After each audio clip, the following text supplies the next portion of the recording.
In our last session, we started discussing about chapter 3, that is feasibility planning. Now, to tell about feasibility planning, um, it is nothing but finding the viability of a business. Now, if we have a question like, what are the characteristics that indicate an energy business, if it is feasible or not? If that is the question, if at all the answer is such that when there is land, fuel, technology, the team that is doing this, the management team especially, the customers of this particular enterprise, all these people, all these factors, they permit, and when they are together, and when they are available together, and when putting all these elements, it makes some financial, social, and environmental sense. Then we can call it that particular business is feasible. So this determining the feasibility of a business does never guarantee that it will be funded or implemented. Now, not only these things, there are too many other things outside of one's control which can go wrong. But it does not set the stage for presenting the business to reasonable people for technical and financial participation. So the main aim of this uh, feasibility analysis for one to demonstrate that pieces of business can be put together well enough to present it to others. So a feasibility study, it aims to both objectively and rationally speak about the strengths and weaknesses of existing business or the one venture that is being proposed. So, opportunities and threats that is present in the natural environment is also spoken here. So, the resources required to carry through all those plan that has been done, and ultimately the prospects for success. So, in its simple terms, there can be two criteria to judge feasibility are present, that is the cost that is required and the value that is necessary to be attained. So what you can see is, what do we do when we have to do a business plan, or what are the elements that is included in a business plan? It can be executive summary, the mission statement of the organization, the operations that the organization tends to do, what is the background of the company, if at all it is into producing a product, the description of the product, and once after the production is done, how shall be the marketing plan, the SWOT analysis of the company, how shall be the financial planning done, and what about the competitor analysis. So these are quite a few elements that any business plan will include.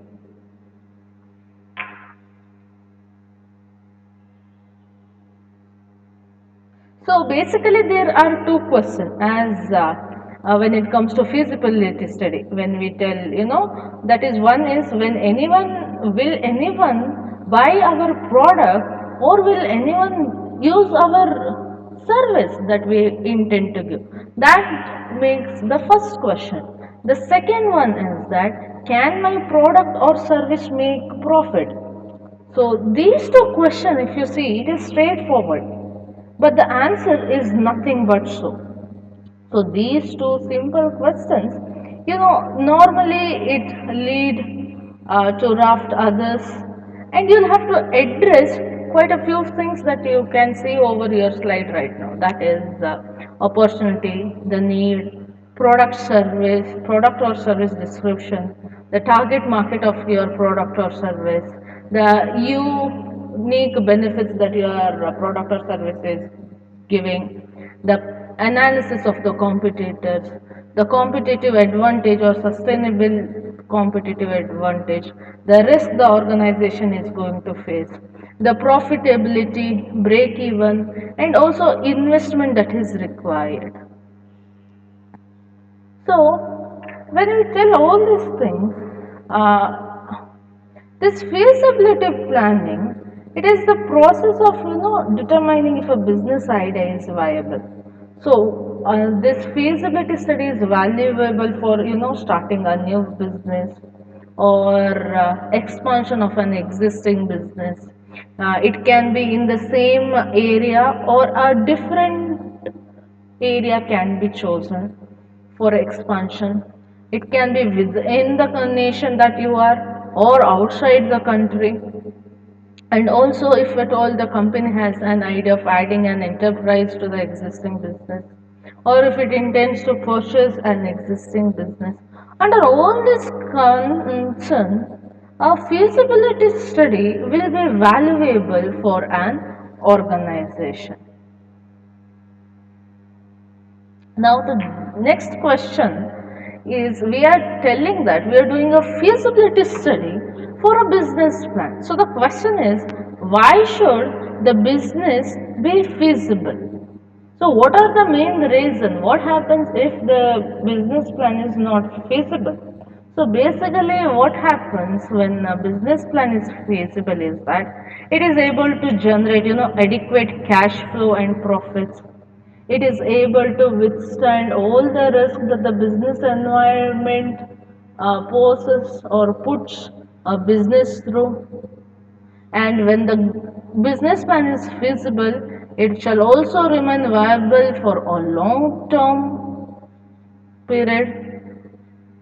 And whenever we speak about all these goals, objectives, we see to that the main aim of the organization is fulfilled. And that is how a business plan which is feasible will be able to meet the goals of the founders.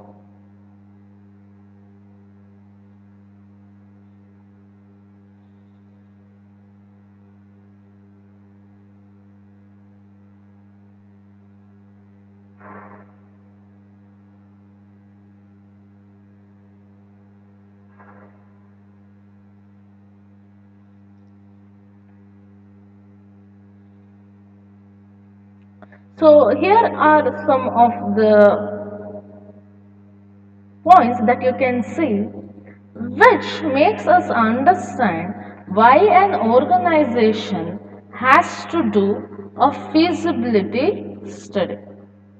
So the reasons can be given as, first one is that it is able to provide a good analysis of all the issues that the organization has to face, and also it will do a assessment of how much or to what extent a business can be successful. So, if at all the feasibility study tells that this particular business is not cannot be successful or it is not viable, then definitely that particular idea shall be dropped and the alternative shall be selected by the organization. That being the first one. Second one is that it always tries to give focus to the plan that is being made or to the project, and also it outlines the alternatives that are available. Now, alternatives, when we speak, they shall be too many in number. So, when we do feasibility study and when we understand that quite a few alternatives are not viable, definitely all those things narrows down the business alternative so that the organization will have lesser confusion and only those alternatives which can be turned into a successful business idea. And when all this data collection, the analysis is being done, it will also try surface new opportunities through the investigative process. And whenever through the analysis we tell that a particular business idea is not viable, so it also identifies the reasons why an organization should not proceed with that particular idea. And when this, each and every element of a business plan is being understood, seen from different perspective as to whether it is a strength, weakness, or does it have new opportunities, or will the organization has to face threat. When such a deep analysis done, it enhances the probability of success by both addressing and also mitigating factors at a very early stage which later on might affect the project. So the next reason is that those who would have been appointed for this feasibility study would definitely be somebody who would be specialized in that area. So when such people, such group of people do this work, it will lead the organization to have some of the information which provides, better decision making opportunities. And this feasibility study, if at all the result is such that from the point of view of an investor, it is very good, then it will help to increase the investment that is being made in the company. And not only that, this feasibility study is something just not discussed. Each and everything that is being discussed, there is a rationality in discussion, and also there is documentation in discussion. So it provides us a documentation that the business venture was thoroughly investigated, so that later on if there are any problem and if the organization is unable to be a successful venture, they have a point in telling that no, we have actually thoroughly investigated it, then we selected the reason you would the reason for failure is not from the side of the management or the organization.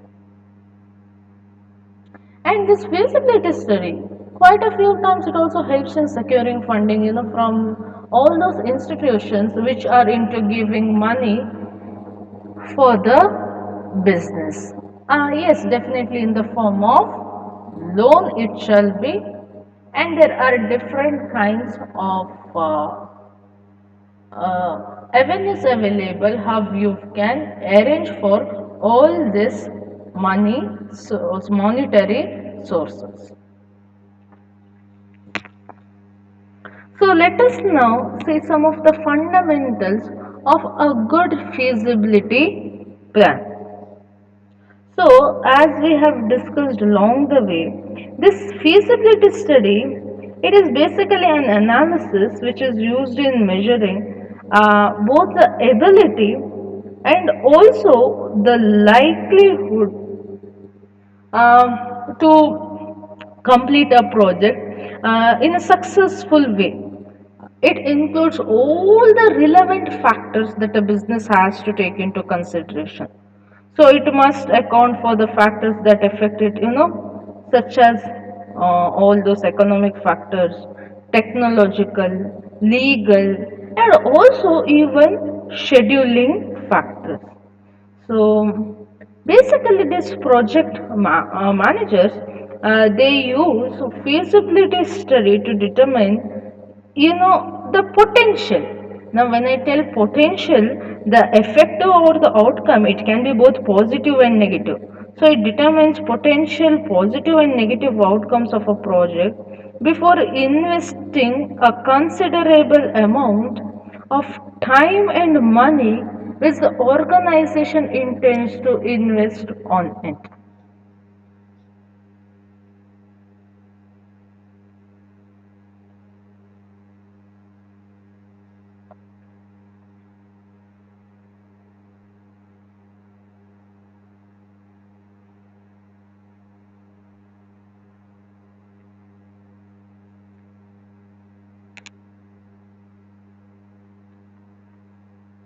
So there are basically, as you can observe in the slide, there are six parts to any of the effective feasibility study. Now this number is not limited or exhaustive, or it is not that any feasibility should compulsorily follow these steps.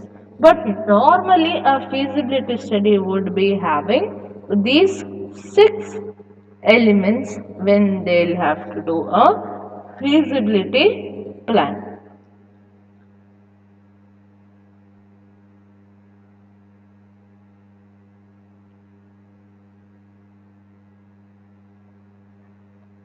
First one is the project scope.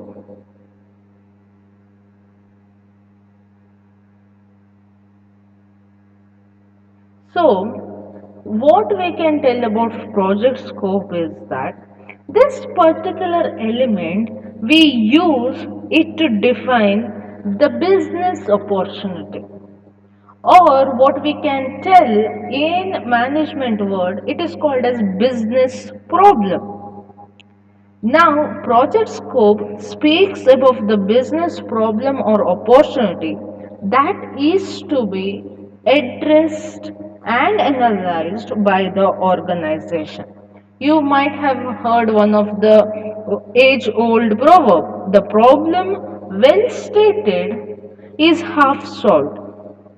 So that is exactly what this feasibility study is.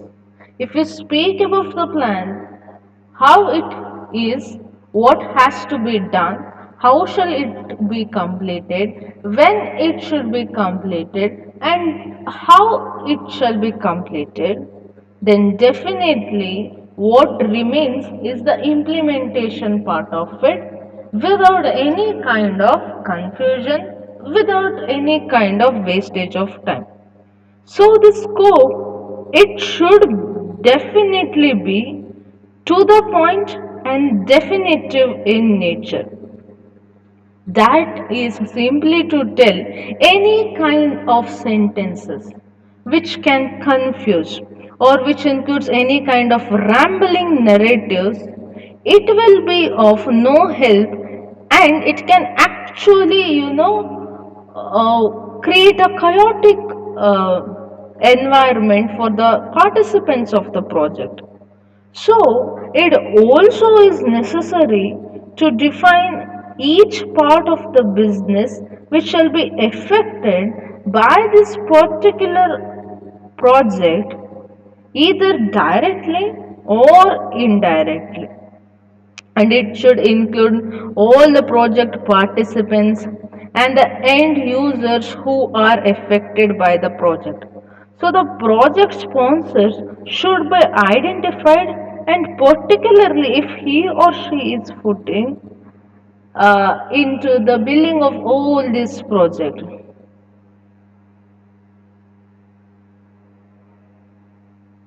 So you might have heard or you might have read examples of, many projects in the corporate world which has been started without a well-defined project scope.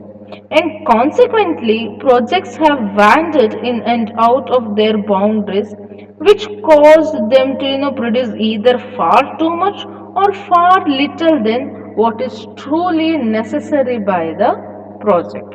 So this entirely speaks about the project scope. The next is the current analysis. Now, when we speak about the current analysis, it is used to define and understand each and every method of implementation that is currently being used by the business. It can be system, it can be product, or any other element related. So, when we do this analysis, it is not that uncommon to find there is actually nothing wrong with the current system or the product other than some kind of misunderstanding regarding it, or perhaps it needs some simple modification as opposed to a major overhaul that might be present. And also it speaks about strength and weaknesses of each of the current approach, and each of this can be identified. Or when we tell strength and weakness, definitely it is nothing but the pros and cons, or the benefit and the problems of a particular business idea. So in addition to all this, there may be, all other elements of the current system or product that may be used in its successor, thereby, saving time and money later on. Without such analysis, it may never be discovered.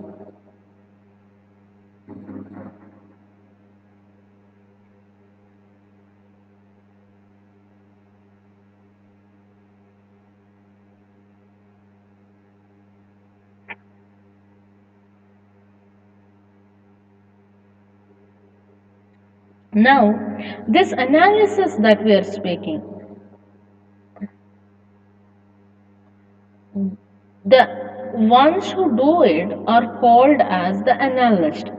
So this analyst, they should always be cautioned to avoid any kind of temptation to stop and, to stop and correct any problem that is encountered in the current system at the time of analysis. So simply document your findings instead, otherwise, you will spend more time unnecessarily in this particular stage. Which we call it as, the management word for that is analysis paralysis. So that is all about the current analysis. So the next one is requirements. So whenever we speak about requirements, so the requirements are defined and it depends on the object of the project's attention. That is to tell, how requirements are specified for a product is very much different than the requirements for an edifice, a bridge, or an information system. So each exhibits, or each one of such business is totally different from another. Each of them have different properties, and as such they can be defined differently. So how one defines defines requirements for a software based product is also very much different than how one can define what is necessary for doing a system. So that is about requirement.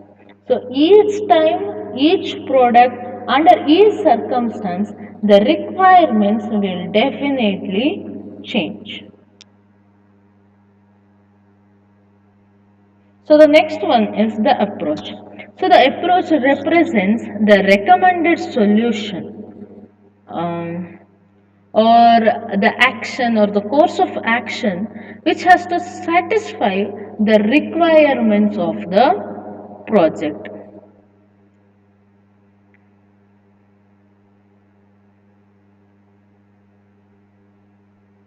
So if at all we speak about, design related project.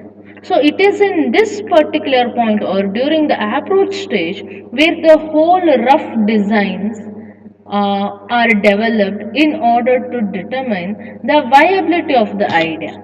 So it is also at this point where, the use of existing structures and commercial alternatives are considered. That is where we tell whether to buy or whether to build decision. So you can, when you have this conflict of interest whether to buy or whether to build, we normally go through questions such as, does the idea that is being recommended or the approach, does it satisfies the requirements of the organization, or whether to tell is it a practical and viable solution. So a thorough analysis is definitely needed in order to move toward the next step. So the next step is the evaluation. So, what kind of evaluation do we do under feasibility study? So, it basically examines the cost effectiveness of the approach that is being selected. So, this begins with an analysis of the estimated total cost of the project, and in addition to the recommended solution, other alternatives are also estimated.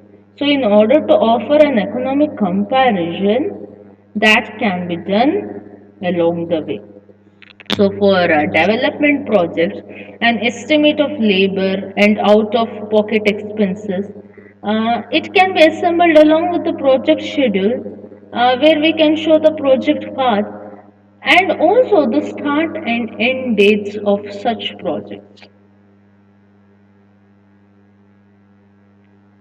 So once after the total cost of the project has been calculated, then there is a choice that a cost and evaluation summary is prepared, which includes such things as the cost, benefit analysis, return on investment, and all other things. And finally, once after the evaluation, we have a review of the plan. So basically, under review, all of the preceding elements are assembled into a feasible study, and a formal review is conducted with all the parties who are involved in this stage. So basically, when a feasibility study is reviewed, it serves two purposes. First one, to substantiate, the thoroughness of the feasibility study, or what we can tell as the accuracy of this feasibility study can be known, and also to make the what we call as project decision, that is whether to approve it or whether to reject it, or to ask that it be revised before making a financial decision. So if at all it is approved, it is very important that all the parties who are involved should sign the document, uh, by that, and with that it expresses that their acceptance and commitment towards it. So it might be seemingly small gesture when you sign something, but signatures, they carry a lot of weight later on as the project progresses. So if the feasibility study is rejected, the reason for its rejection should be explained, and it should also be attached to the document.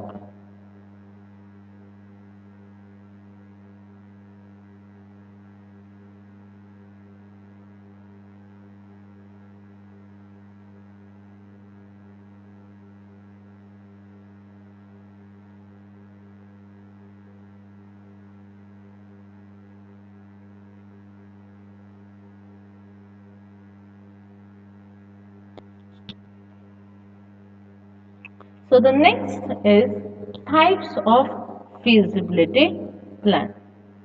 So under now that we have discussed so much about feasibility plan, some other thing that we can tell is that uh, basically, as we repeated it time and again, it tests the viability of an idea or a project or even a new business.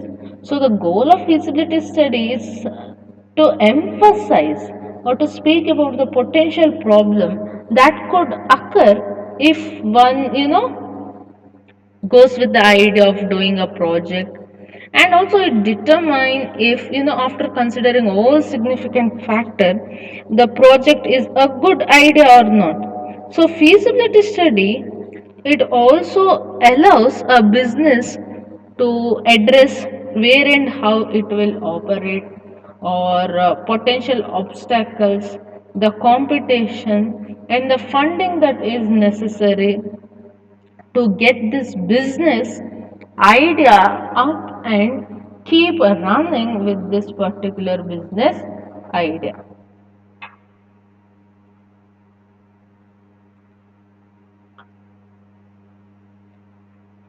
So,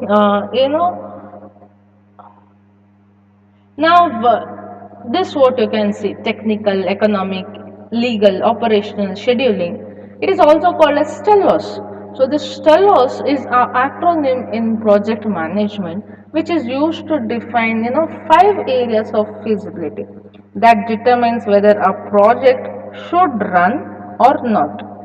So we have T representing technical, that is to ask if the project, can it be technically done? Is it possible to do it? The idea. E represents economical, that is to tell, first, can the project be funded by the organization? That is to tell, is it affordable? Now it involves certain cost, any idea. Now that cost, can the organization bear is the question here. So if it can, will this particular idea be of any help to the organization? Will it increase the profit of the organization? Is the next question that shall be answered. Then legal. That is to ask if the project is legal. Is it being done according to the norms and the rules that are being specified? Or is it going against the rules of the state? Next, O stands for operational.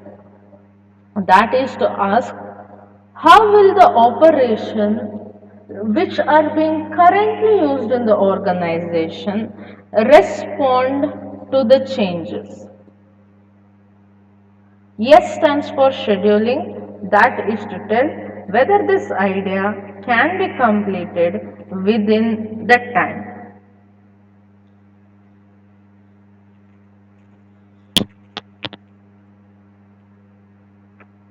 So basically, this tells us, it speaks about the layout of business, the product and the services it will offer, and how it will deliver them.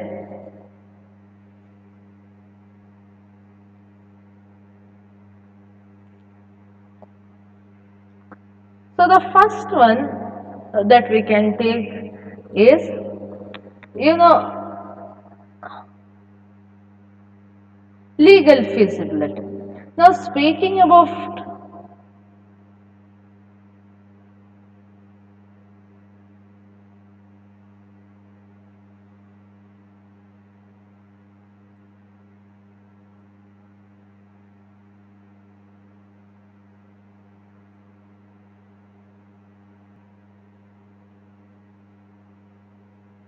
speaking about technical feasibility, this assessment, it is basically on the design that is required. It will determine whether the company has the technical expertise that is necessary to handle the completion of the project. So technical feasibility is a, very broad concept which can be applied to a software development project, or even for a pipeline construction project, or even for a military project. So each project, it definitely requires different technical specifications and standards. So technical feasibility, it is the process of validating the technical resource and also the capabilities to convert to convert all the ideas into a system which is workable. Maybe we can take an example to understand this. The company might be planning to improve the network situation or the network infrastructure. And when this is the idea, maybe the analysts they analyzed the new system and concluded that the new system can use the organization's existing infrastructure. So this basically shows that a new system is technically feasible. So when we are writing a feasibility report, it is better that if some of the elements is considered, which speaks about a brief description of the business to assess more possible factors which could affect the study or the part of the business which is being examined, the human and the economic factors that are to be considered, the basic possible solution to the problem. So at this level, the concern is whether the proposal is both technical and legally feasible. So it determines all the facilities that are necessary, or it speaks about the suitability of the production technology. It speaks about availability and suitable of site, and also quite a few other inputs.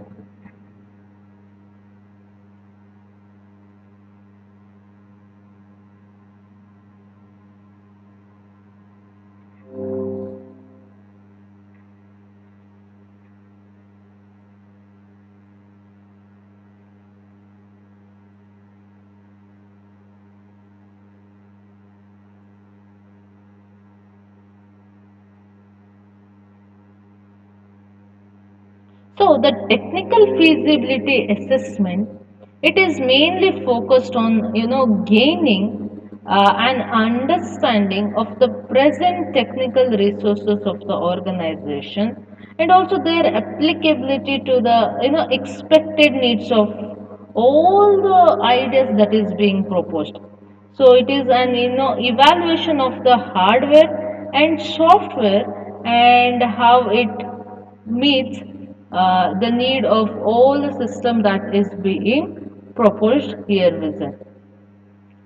So when we do that, we can have four of the things speaking about it, starting with the methods of the project production. So when there has to be selection among a number of methods to produce the same commodity, it should be undertaken first. So factors that make one method which are being preferred to another method uh, will have to be analyzed.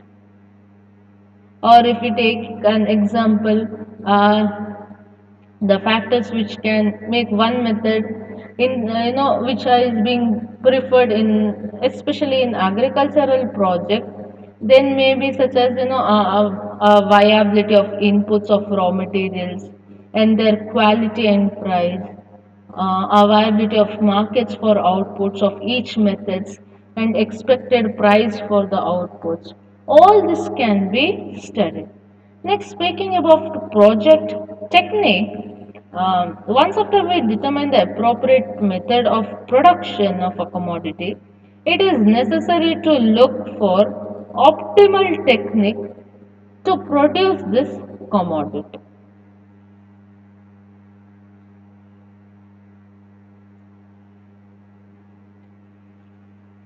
Then, speaking about project requirements, once the method of production and its techniques are determined, technical people they have to speak about the project's requirement, during the investment and also during the operating periods. So it might include things such as the technical people will have to determine regarding the tools and equipments that are necessary for the project, the or maybe the determination of uh, requirements, if at all it is into constructions such as building, maybe storage, maybe into developing roads. So all this in addition to the internal design which are necessary for doing such things, or it might be for determination of projects requirement of skilled and unskilled labor, and also managerial and financial labor.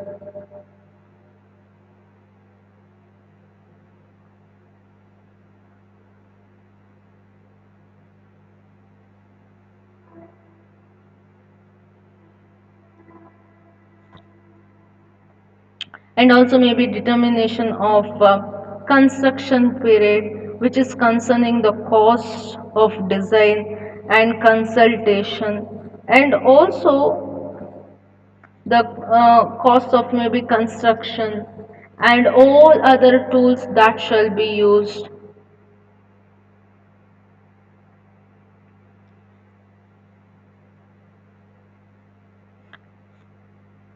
So this are and finally speaking about project location.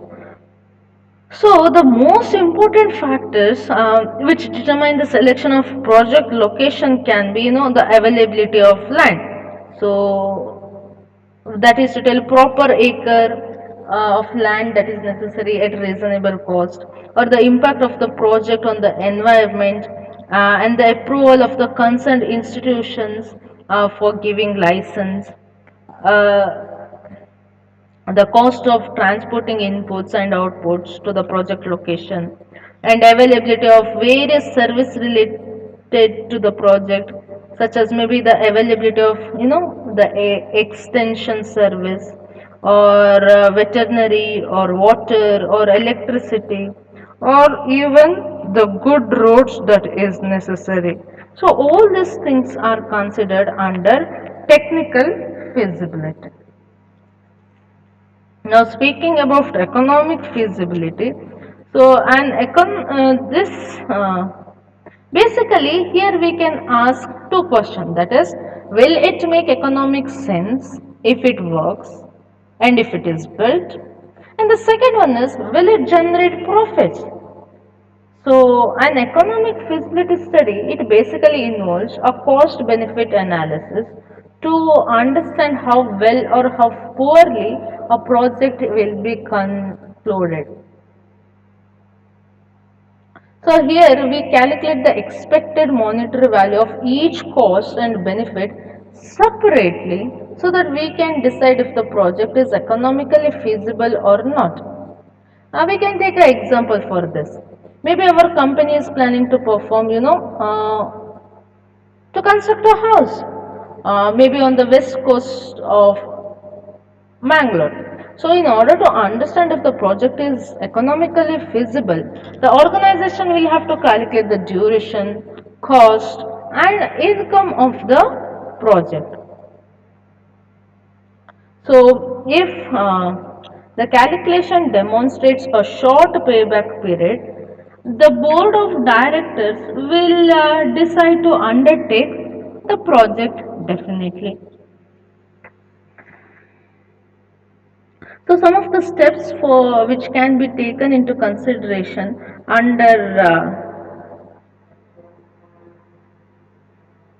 economic feasibility study is that it identifies and estimates all the capital expenditures that are necessary.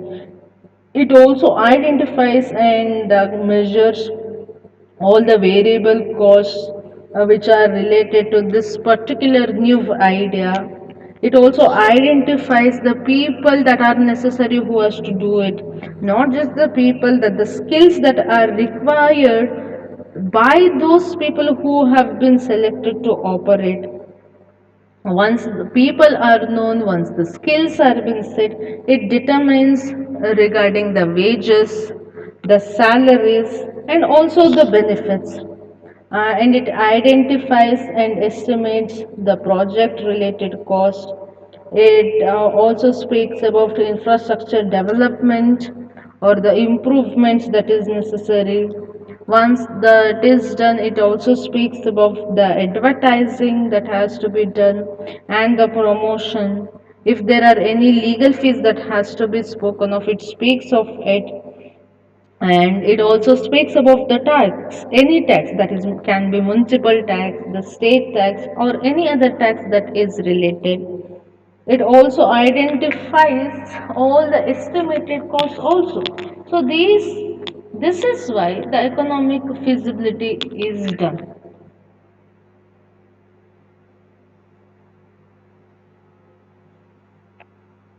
The next one is regarding legal feasibility. So when we speak about legal feasibility, it determines whether the idea that the enterprise has come up with, if it has any conflict of interest with the legal requirement that has been set up. Uh, we can take an example. Now, if at all it is a data processing system, so this data processing system, it must be according with the local data protection regulations. And if your organization is proposed within such a venture, so it is acceptable only if it is in accordance to the laws of the land in which you are coming up with this. So legal feasibility, it is an analysis which shall be performed to understand if the proposed plan conforms to the legal and also the ethical requirements.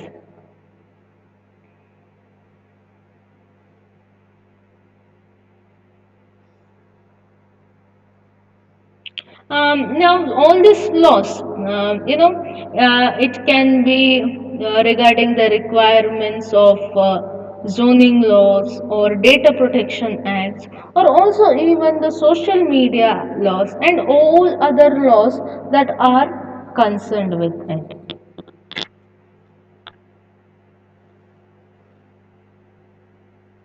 So, basically, this legal feasibility study, uh, it is an analysis that the organization performs so that it can understand the proposed plan whether it conforms to the legal requirements of the state and also even the ethical requirements that is to be followed.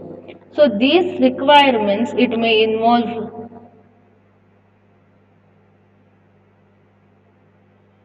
all those laws and regulations according to the product that is being produced and also the service that shall be rendered.